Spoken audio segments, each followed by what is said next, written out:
జగన్మోహన్ రెడ్డి గారు అధికారం దిగేటప్పుడు ఒడ్డు బస్తా 2000 ఉంది, మినుము బస్తా 9000 ఉంది. జగన్మోహన్ రెడ్డి గారు దిగిపోయిన చంద్రబాబు నాయుడు ఎక్కినాడు. 6000 మినుము అమ్మినారు, 1300 ఒడ్డు అమ్మినారు. ఇది అభివృద్ధా?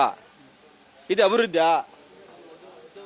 ఈ విధంగా ఉంది చంద్రబాబు నాయుడు పరిపాలన. కానీ రైతులకి మేమే చేస్తున్నాం, జగన్మోహన్ రెడ్డి ఏం చేయలేదని అంటున్నారు కదా, ఆయనే అన్నారు చంద్రబాబు నాయుడు.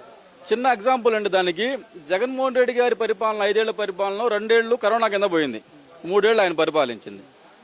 ఆయన పరిపాలనలో రైతులకు ఎంత అమౌంట్ వేసారో స్పష్టంగా ఆర్బీఐ నిధి ప్రకారం లెక్కలు ఉంటాయి.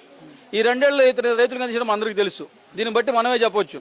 ఈరోజు ఆయన టీడీపీ చంద్రబాబు నాయుడు సామాజిక వర్గం ప్రజలే చెప్తా ఉన్నారు. ఇప్పటికి మాతో కానీ చెప్పాడు పెద్ద ఆయన, అయ్యా ఎలాగో ప్రైవేటీకరణ మెడికల్ ఇచ్చేస్తున్నారు కదా, కొంచెం మా రైతుల గురించి కూడా చేయండి. ఒడ్డు రాబోతా ఉంది, ఒక నెలలో రేటు లేదు, దీని మీద కూడా చేయమని చెప్తా ఉన్నారు. దీన్ని బట్టి మనకు అర్థమవుతుంది కదా సార్, వీళ్ళు రాజమౌళి సెట్టింగ్లు తప్ప పని చేసే నాయకులు కాదు.